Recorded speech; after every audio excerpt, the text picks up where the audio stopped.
성경을 한 곳 보겠습니다. 갈라디아서 3장 13절 말씀. 갈라디아서 3장 13절.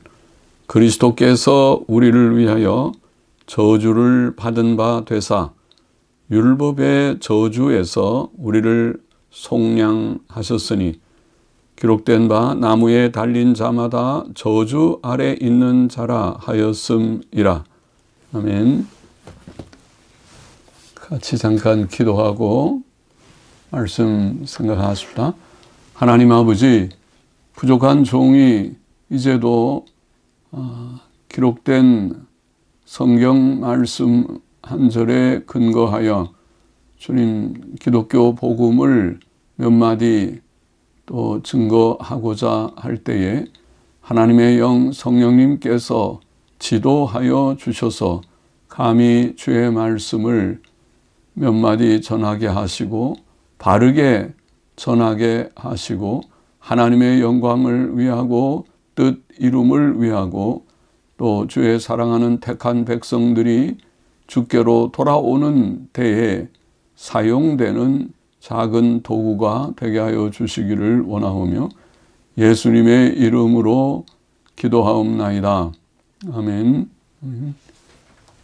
자, 갈라디아 3장 13절 말씀, 사도 바울의 중요한 한 서신, 복음을 전하는 두 개의 서신, 로마서라고 하는 복음을 해설한 중요한 서신과 더불어 복음을 변증하는, 복음을 왜곡시킨 이단을 책망하면서 복음을 다시 한번 변증하는 갈라디아서라는 짧은 서신의 한 구절입니다.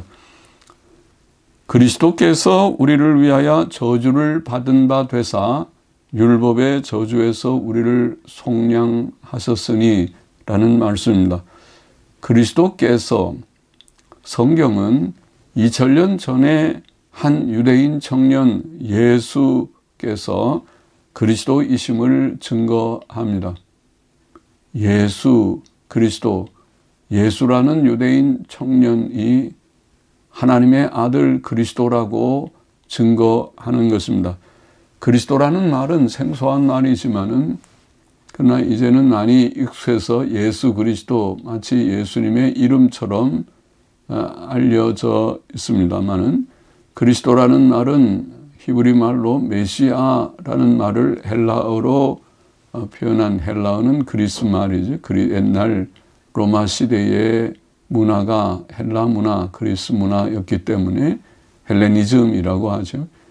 그리스 말로 그리스도라는 말인데 기름 부음을 받은 자라는 뜻이고, 메시아나 그리스도는 같이 기름 부음을 받은 자, 그 옛 시대의 선지자나 제사장이나 왕을 세울 때에 기름 부음을 받는 의식을 우리가 나타내는 그런 말입니다. 여기에 기름은 하나님의 영 성령님을 상징하였다고 보입니다. 즉 하나님의 메시지를 전하는 선지자, 오늘날 말하면 설교자죠. 선지자와 또 하나님께 제사를 드리는 제사장, 그리고 하나님의 백성을 다스리는 왕, 이 직, 세 개의 중요한 직을 세울 때에 기름을 붓는 의식, 하나님의 영이 그에게 임하여 하나님의 말씀을 전하는 선지자가 되고 제사장의 사역을 하고 그리고 왕이 된다는 것을 보이는 그러한 그 용어입니다. 그러나 이것을 좀 쉬운 말로 하면 그저 구주라고 표현할 수 있을 것입니다. 예수님은 하나님께서 세상에 보내신 구주, 곧 그리스도이시라는 것이 성경에 증거하는 바입니다. 그러면 예수께서, 유대인 청년 예수께서 하나님의 아들 그리스도라는 증거가 있습니까? 성경은 무엇을 제시하는 것입니까? 많은 것을 제시합니다. 그것이 신약 성경, 구약도 예언, 예표로 앞으로 메시아께서 오실 것이다, 그리스도께서 오실 것이라고 말씀하였지만은 신약 성경은 특히 예수님이 오신 이후에 예수님을 밝히 증거합니다. 거기에 신약 성경의 증거를 요약하면 두 가지입니다. 하나는 예수께서 행하신 기적들, 많은 기적들을 행하셨죠. 불치의 병자들을 고쳐주셨고 안진뱅이와 소경과 또 나병 환자와 중풍병자와 심지어 죽은 자를 살리시기까지 귀신 들린 자들을 고치시기까지 하신 많은 불치의 병자들을 고쳐주신 것은 신적인 능력이죠. 사람이 할 수 없는, 오늘날 의학도 할 수 없는 일들을 예수께서는 말씀으로 고쳐주셨던 것입니다. 그 모든 기적들, 그 외에도 자연적인 기적, 풍랑을 잔잔케 하시거나 물로 포도주를 만드시거나 떡 5개로 5,000명을 먹이시는 것은 그것은 사람으로서는 불가능한 일들이 아닙니까? 자, 그 모든 기적들, 놀라운 기적들, 성경은 많은 기적들을 증거하는 기적들의 증언의 책인데 예수께서 행하신 많은 기적들은 그가 하나님의 아들 그리스도이심을 증거하는 것입니다. 거기에 그가 십자가에 못 박혀 죽으셨으나 3일 만에 부활하심, 부활. 그러니까 기적들과 그가 행하신 기적들과 부활, 그것이 예수께서 하나님의 아들 그리스도라는 것을 증거하는 신약 성경, 성경의 증거의 요지입니다. 물론 그것을 확인하기 위해서는 신약 성경을 읽어보는 것이 좋을 것입니다. 들어도 그런 것이 있구나 할 수 있지만은 자세히 읽어보면 4권의 책에 또 사도행전의 사도들의 설교 속에서 또 물론 사도 바울의 서신 같은 서신들 속에서 단편적으로 예수 그리스도에 대한 증거들이 나와 있습니다. 기적들 또 부활. 자, 그것이 예수께서 하나님의 아들 그리스도 메시아 혹은 구주라고 하는 성경의 증거입니다. 자, 그리스도께서 우리를 위하여 저주를 받은 바 되사 저주를 받으셨다. 그리스도께서 세상에 오셔서 하신 일이 저주를 받으신 일이다. 그렇게 요약해서 말합니다. 그리스도께서 하신 일은 물론 오셔서 가르치기도 하시고 병자들을 고쳐주시고 또 불쌍한 자들을 돌보시고 하셨지만 그러나 그가 하신 가장 중요한 일은 십자가에 죽으신 일인데 그것을 우리를 위하여 저주를 받은 바 되사라고 요약해서 말했습니다. 예수께서는 십자가에 못 박혀 죽으셨습니다. 그의 십자가의 죽음은 우리를 위하여 저주를 받으신 죽음이었다고 성경은 말합니다. 그는 십자가에 죽으실 때에 나의 하나님 어찌하여 나를 버리셨나이까 라고 그는 부르짖었는데 하나님 아버지께서 아들 예수 그리스도를 십자가에 버리실 정도로 버리셨다는 말은 우리가 받아야 할 죄의 형벌, 곧 죽음, 저주, 또 고통을 그가 받으셨다. 아버지께서 그를 십자가에 버려두시는 정도로 그는 십자가의 버림을 받으셨다. 그것을 성경은 증거합니다. 내가 범죄했으므로 내가 죽어야 되는데 사람이 범죄했으니까 범죄한 사람이 죽어야 되는 것이 이치인데 나도 죄인이고 많은 죄를 지은 것을 인정하는 바이기 때문에 내가 죽어야 되는데 내가 죽지 않고 죄 없으신 그가 예수 그리스도 그는 죄 없으신 분이신데 하나님의 아들이시니까 하나님의 아들은 죄를 지을 수 없으시기죠. 인성의 연약을 가지고 있어도 주님 신성이 그와 함께 하실 때에 범죄치 않게 하셨겠죠. 죄 없으신 그라고 성경이 증거하는 예수님, 인간 중에서 가장 아름다운 그러한 인간이라고 할 수 있는 가장 의로운 인간, 가장 우리가 인격적으로 아름다운 꽃과 같은 인간이라고 볼 수 있는 예수님, 그가 나 대신 우리를 대신하여 죽으셨고 저주를 받으셨다는 말씀입니다. 우리를 위하여 저주를 받은 바 되사라는 말은 그것입니다. 그것이 속죄라는 뜻입니다. 속죄의 의미가 바로 거기에 있습니다. 그것을 대리적 죽음 혹은 대리적 저주 대신 저주를 받으심, 온 대신 벌을 받으심, 이렇게 우리가 설명할 수 있습니다. 그것이 속죄입니다. 예수 그리스도께서는 속죄의 제물이 되기 위하여 이 세상에 오셨던 것입니다. 그리스도께서 우리를 위하여 저주를 받은 바 되사 율법의 저주에서 우리를 속량하셨으니, 자, 그러면 그리스도의 속죄의 죽음, 대속의 죽음, 우리를 대신하여 저주를 받으신 것의 의미가 무엇이냐? 그 죽음으로 말미암아 율법의 저주에서 우리를 속량하신 것이다. 우리가 율법의 저주를 받아서 죽어야 되고 지옥 형벌을 받아야 되는 우리를 건져내신 것, 속량이라는 말은 구원이라는 의미와 같습니다.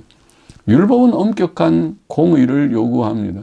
율법을 어길 때에는 엄격한 하나님의 공의의 벌을 받곤 했습니다. 죄의 값은 죽음입니다. 아담과 하와가 범죄한 이후에 에덴 동산에서 추방된 것은 그들의 범죄 때문이었습니다.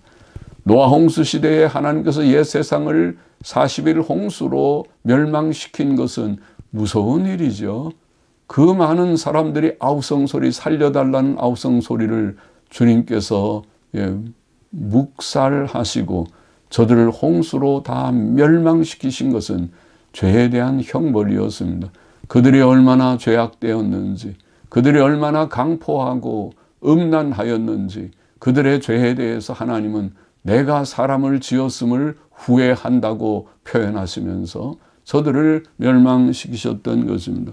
율법은 엄격한 공의를 요구합니다. 죄값은 죽음입니다. 저주입니다. 그리고 그 저주는 단순히 육신의 죽음 정도가 아니고, 육신의 죽음 정도라면은 극악한 죄를 지은 자가 자살하고 죽고 말면 모든 것이 끝날 것이지만은, 그러나 하나님께서는 그렇지 않습니다.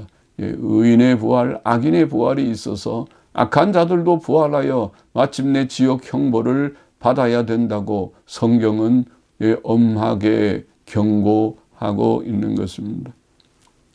죄값은 죽음이다. 지옥 형벌이다. 그것은 율법의 엄격한 저주, 공의의 요구입니다.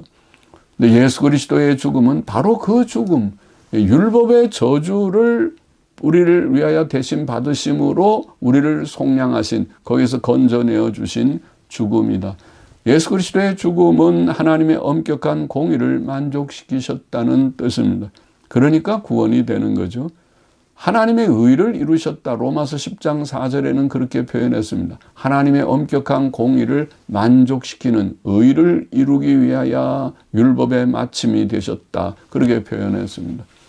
율법의 의, 율법의 저주를 대신 받으심으로 하나님의 의를 이루심으로, 그래서 그는 십자가 위에서 다 이루었다. 다 이루었다. 무엇을? 하나님의 공의를, 하나님의 율법의 요구를 다 이루었다고, 그래서 마침내 우리의 모든 대속을, 속죄를 이루었다고 선포하시듯이 다 이루었다고 외치셨는데, 그 대속으로 말미암아 우리가 구원을 얻게 된 것이다. 그것이 속죄의 이치, 대속의 이치인 것입니다.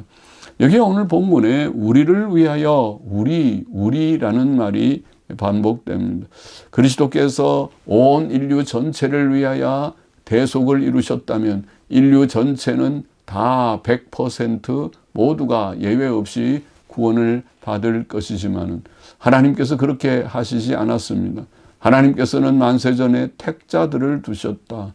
그것은 택하지 않은 자들도 있다는 두려운 말씀이기도 합니다. 하나님께서 옛 시대에는 이스라엘을 구별하여 택하셨습니다. 그처럼 하나님께서는 만민 가운데서 택자들을 두셨다는 것이 성경의 명백한 진리입니다. 예수님께서 요한복음 6장과 10장 등에서 밝히 증거하신 아버지께서 내게 주신 자들, 그들을 내가 하나도 잃지 않고 다시 살리는 것이 아버지의 뜻이다. 너희는 내 양이 아니기 때문에 나를 믿지 아니하는도다. 그렇게 주님께서 요한복음 10장의 말씀을 하신 바와 같습니다. 우리 오늘 본문에 우리를 위하여 저주를 받아서 우리를 속량하셨으니 우리 여기에 우리는 예수 그리스도를 믿는 자들, 하나님의 택하신 자들을 가리킵니다. 하나님께서 택하시고 성령님으로 부르시는 자들, 그들이 회개하고 예수님을 믿습니다. 하나님 인정하고 하나님이 계시구나. 천지만물은 우연이 된 세상이 아니고 영원하신 하나님, 전지전능하신 하나님께서 만드신 세상이로구나. 그것을 깨닫고 하나님을 인정하고 두려워하고 죄를 회개하고 인정하고 회개하고 예수 그리스도를 영접하고 믿는 자들, 그들이 우리입니다. 예수 그리스도를 이렇게 믿을 때에 주께서 십자가에서 이루신 속죄 대신 우리를 위하여 저주를 받은 바 되신 그 속죄로 말미암아 우리를 율법의 저주에서 구원하신다는 것입니다. 율법의 저주에서 구원하신다는 말을 다른 말로 죄 사함을 얻는다, 의롭다고 인정을 받는다, 의롭다 하심을 얻는다, 그런 뜻입니다. 그렇죠. 죄값은 죽음이니까 죄 사함을 받아야 구원을 얻는 것이고, 하나님 앞에서 너는 죄인이다, 정죄가 아니라 너는 이제 죄가 없구나, 의롭다고 해야 구원을 얻는 것입니다. 그래서 그 성경은 구원을 죄사함 혹은 의롭다 하심 이런 말로 표현하는 것입니다. 자, 말씀을 마칩시다. 예수 그리스도를 알게 되기를 원합니다. 예수께서 하나님의 아들 그리스도이심을 알게 되기를 원합니다. 어떻게 해요? 성경을 통해서. 신약성경, 특별히 신약성경 사복음서 마태, 마가, 누가, 요한복음은 예수님이 하나님의 아들 그리스도이심을 증거하기 위하여 하나님께서 주신 귀한 책입니다. 과히 길지도 않습니다. 아마 1시간, 2시간 앉아서 읽으면 다 읽을 수 있는 정도의 분량일 것입니다. 예수 그리스도를 우리가 알게 되기를 원합니다. 예수께서 하나님의 아들 그리스도이심을 알고, 특별히 예수 그리스도의 속죄, 예수님이 하신 일의 핵심은 속죄인데 십자가의 죽음, 그것은 율법의 저주를 받은 죽음, 율법의 저주에서 우리를 속량하는 죽음이다. 속죄를 알게 되기를 바랍니다. 예수님께서 하신 일은 다른 것이 아니라 속죄 사역입니다. 그것이 예수님의 삶의 핵심, 예수님의 하신 일의 핵심입니다. 이제 예수 그리스도께로 나와 그를 영접하고 하나님을 깨닫고 하나님이 계시구나, 우리가 죄인이구나, 예수님이 우리의 구주로 하나님이 보내신 하나님의 구주 그리스도이시구나 깨닫고 예수님 영접하여 구원받게 되기를 원합니다. 그것이 하나님을 만나는, 영원하신 하나님을 만나고 지금도 살아계신 예수 그리스도를 만나고 그리고 구원을 얻고 새 삶을 사는, 인간의 삶이 무엇입니까? 인간은 태어나서 살다가 늙고 병약하다가 죽습니다. 인간이 무엇입니까? 죽음이 무엇이고 죽음 저 너머에 무엇이 있는 것입니까? 하나님께서 우리에게 주신 인간의 바른 진리, 구원이 있고 하나님이 계시고 구원을 얻어야 되고 영생이 있고, 인간의 삶은 이 100년이 전부가 아니고 이것은 나그네의 삶, 우리는 행인과 같은 지나가는 과정이고 우리에게 영원한 세계가 있다는 것을 오늘 깨닫게 되기를 바라고, 그것은 바로 하나님께서 주시는 구원의 은혜입니다. 하나님 만나고 예수님 만나고 구원 얻는 여러분이 되기를 원합니다. 기도하십시다. 하나님 아버지, 부족한 종이 이 말씀을 몇 마디 전하여 싸우니 이 말씀을 받은 모두들이 마음에 깨닫고 하나님을 깨닫고 예수님 바로 알고 예수님의 속죄를 깨닫고 예수님 영접하여 믿고 하나님 만나고 예수님 만나고 새 삶을 살며 구원을 얻어 새로운 삶을 살아가는 인간의 참 의미와 가치를 하나님을 아는 데서 발견하게 되는 모두들이 되게 하여 주시기를 소원합니다. 예수 그리스도의 이름으로 기도하옵나이다. 아멘.